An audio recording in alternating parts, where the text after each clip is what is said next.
बाबा, आप रुक जाइए। मौसम बहुत ज्यादा खराब है। मुझे तो समझ नहीं आ रहा। ये दिन पर दिन मौसम खराब होता जा रहा है। अगर ऐसे ही चलता रहा तो मजदूरी नहीं कर पाऊंगा और घर में खाने को एक दाना तक नहीं आ पाएगा। तभी बहुत तेज आंधी तूफान चलता है। अरे देखो जरा देखो, कितनी तेज तूफान चल रहा है।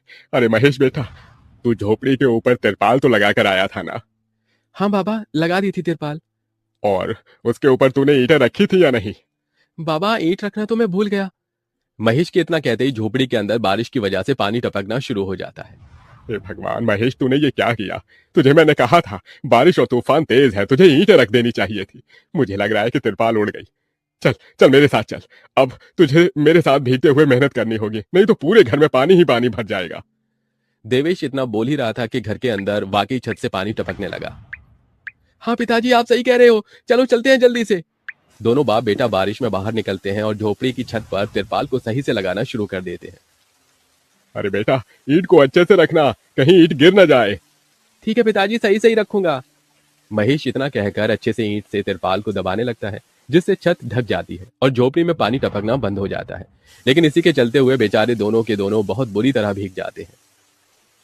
अरे चलो बेटा, बहुत ठंड हो रही है, बाहर घर में चलते हैं। चलो, बरसात में मौसम बिल्कुल ठंडा हो गया है। हाँ पिताजी, आपने बिल्कुल सही कहा, चलिए। जब दोनों बाप बेटा घर के अंदर आ जाते हैं तो मेघा उन्हें सूखा कपड़ा देती है और अपना शरीर पोंछने के लिए कहती है। आप लोग अपना शरीर पोंछ लो और सूखे कपड़े पहन लो, नहीं तो ठंड लग सकती है। मेघा के दिए हुए कपड़े दोनों पहन लेते हैं। तभी बीमार शकुंतला बिस्तर पर पड़ी हुई मेघा से कहती है। अरे बेटी, तूने खाने के लिए कुछ बनाया नहीं? माँ, मैं बारिश के रुकने का इंतजार कर रही हूँ। घर के अंदर खाना कैसे बनाऊंगी? सारे में धुआं ही धुआं हो जाएगा। मेरी दवाई का समय हो गया है और मुझे भूख भी लग रही है। ठीक है माँ, मैं कुछ करती हूँ। मेघा अपने सिर पर एक सफेद कट्टा रखकर बारिश से बचते हुए बाहर से कुछ ईंटें लाकर घर के अंदर ही छोटा सा चूल्हा बना लेती है और उसी पर खाना बनाना शुरू करती है। अरे बेटी, पूरे घर में धुआं ही धुआं हो गया है। पिताजी, खाना बनाना भी तो बहुत जरूरी था। मेघा जैसे तैसे करके जल्दी जल्दी खाना बना लेती है। वो खाने में नमक मिर्च वाले चावल ही बना पाती है। माँ, माँ उठो, ये लोग खाना खा लो। शकुंतला मेघा के हाथों से खाना खाती है। शकुंतला के पूरे शरीर को पैरालाइज हुआ था, जिसके कारण ना तो वो हिल सकती थी और ना ही वो उठ सकती थी।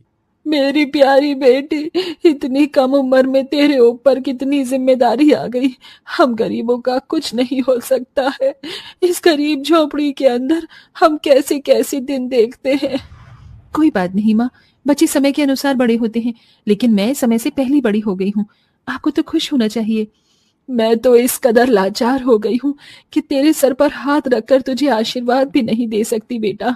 शकुंतला की आंखों से आंसू निकल रहे थे। मेघा उसके आंसू पोंछकर अपनी मां को हौसला देती है, जिसके बाद वो अपने भाई और पिता के साथ बैठकर खाना खाती है। बारिश होती ही रहती है, लेकिन बारिश रुकने का नाम ही नहीं लेती। खाना खाकर वो सभी सो जाते हैं। आधी रात के समय जिस तरफ शकुंतला का बिस्तर होता है, वहां पर पानी टपकना शुरू हो जाता है। अरे ये क्या, पानी टपक रहा है। मेघा, मेघा, लगता है सो गई। अब मैं क्या करूं? ये पानी तो धीरे धीरे टपकता ही जा रहा है।